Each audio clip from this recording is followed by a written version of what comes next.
Dito tayo kay Paulo Duterte na kanyang mga bodyguard. Binawi daw yung mga bodyguard ni Congressman Pulong Duterte.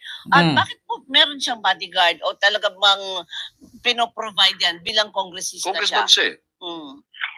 As a matter of policy and procedure, Ma'am Sir, ang ating kagalang-galang na kongresista po ay allowed naman po siya na magkakaroon po ng protective security personnel, maximum po of 2 personnel po yan from the PNP, lalong-lalo na po sa PSPG. But since nag-start na po tayo ng election period ng January 12, sa matter of guidelines po ng COMELEC ay pinawi-withdraw po yan. Unless of course mag-a-apply po sila ng certificate of authority or Maraming salamat po ka Vibes nako sa yung super chat.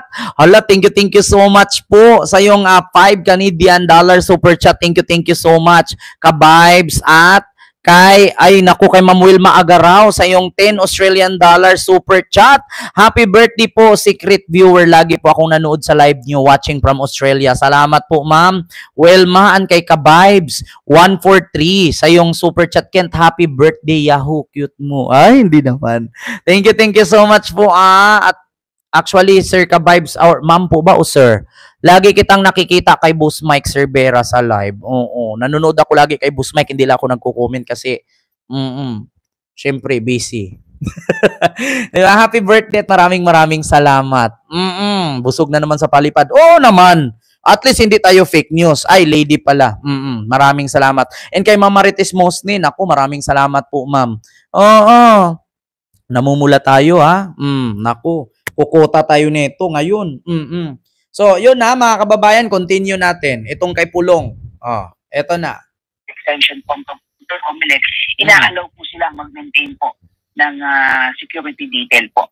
Ay, kay Ma'am Kanji Official sa yung $9 Hong Kong super sticker. Thank you so much po. Nako, kay Ma'am Susie Reyes. Nako, maraming salamat. Nako, namumula na naman tayo dito. May maiinggit na naman mga DDS nito.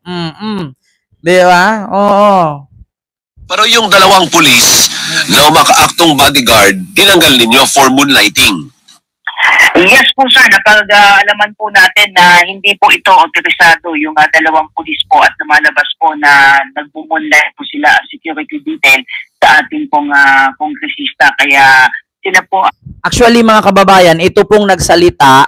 Ito po ay si Brigadier General Jen Pajardo, spokesperson ng PNP, na kung saan tinanggal nga itong dalawang police bodyguard ni Pulong na sangkot na umiiyot din. Umiiyot din.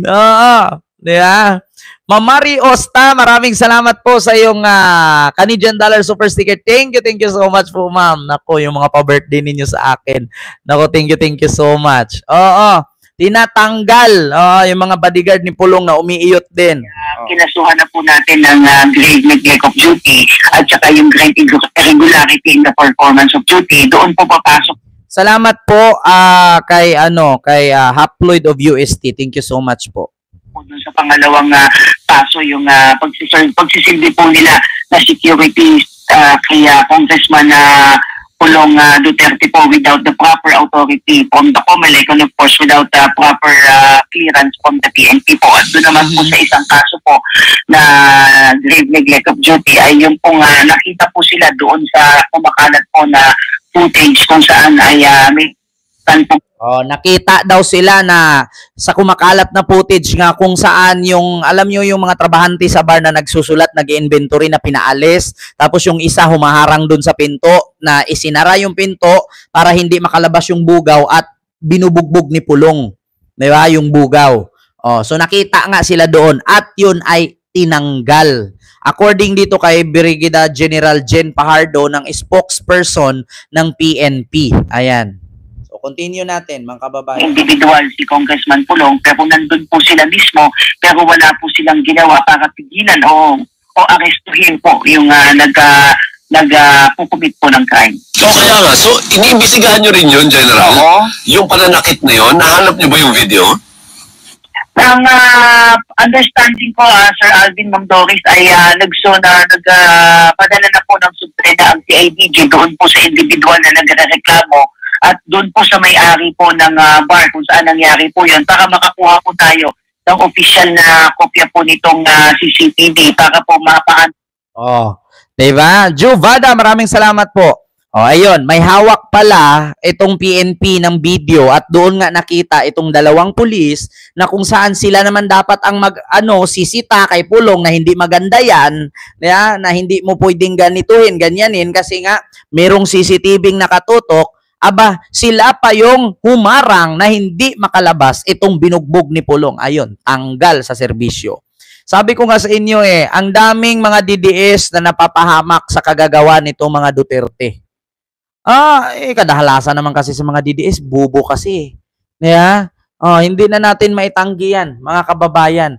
Tignan nyo, yung mga DDS sa Qatar, natatanggal sa trabaho dahil sa nila kay Digong. Dahil sa suporta nila kay Digong. Ngayon naman, itong mga pulis, natatanggal sa serbisyo dahil sa kakasuporta pa rin sa mga Duterte. Ma'am Rose Fernandez, maraming salamat sa yung $10 super sticker. Thank you so much sa Ting Hong Kong dollar super sticker. Thank you po. Happy birthday, Kasmot, and kay Ma'am Vicky Carrillo, First Squad Forever, and kay Ersa Mendoza, and kay Remy Barabas. Ayan, mega love shout out. Sabi ko sa inyo, kawawa po itong dalawang pulis na bodyguard ni Pulong. Mga kababayan, bukod doon sa bodyguard ni Pulong, itong pulis naman na itong vlogger, tanggal din. Ayan ba, wala na? Ay, oo nga, nawala nga ako. Ay, wala na yatang internet.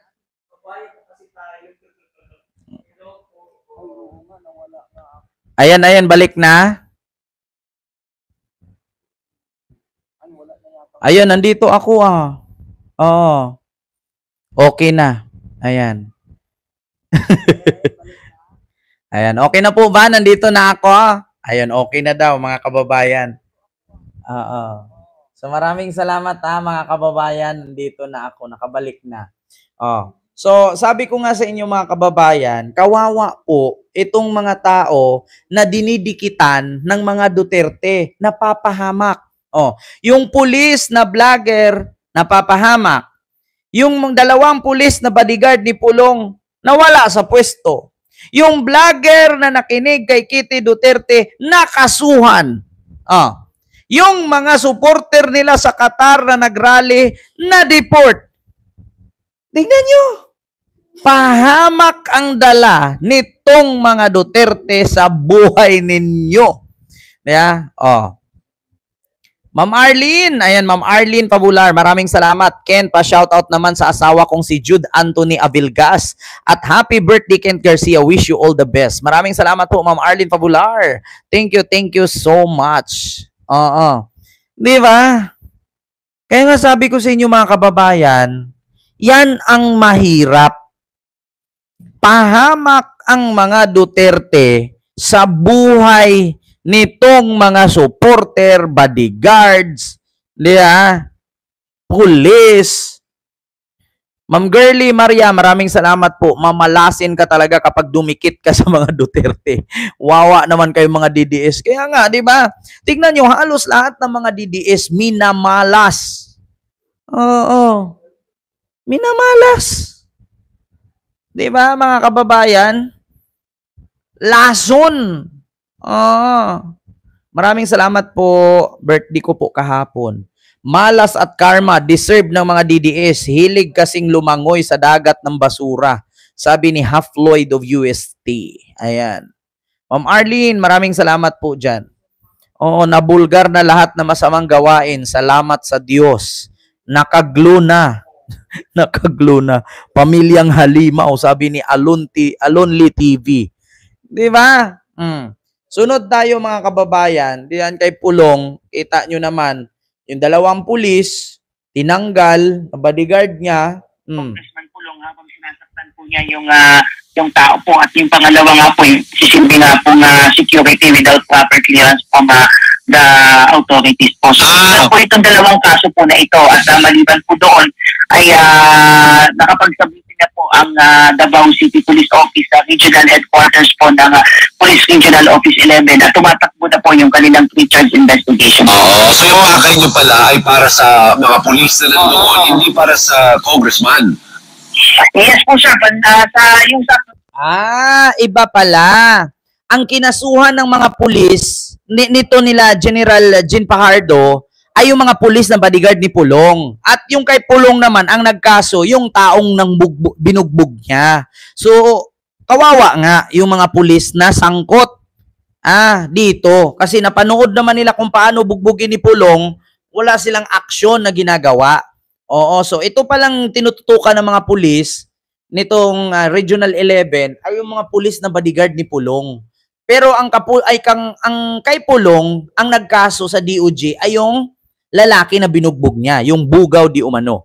Ariel Salazar, maraming salamat po, sir, sa yung 10 Canadian dollar super sticker. Thank you so much po. Oo.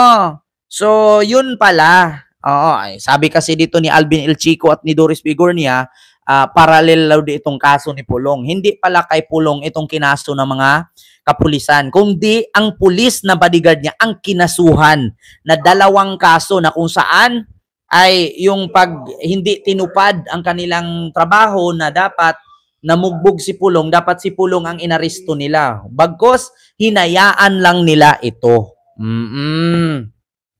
So yun pala ang totoong kwento. Ma'am Olive Agustin, maraming salamat po. So dito tayo mga kababayan. Meron ako ipakita sa inyo na kung saan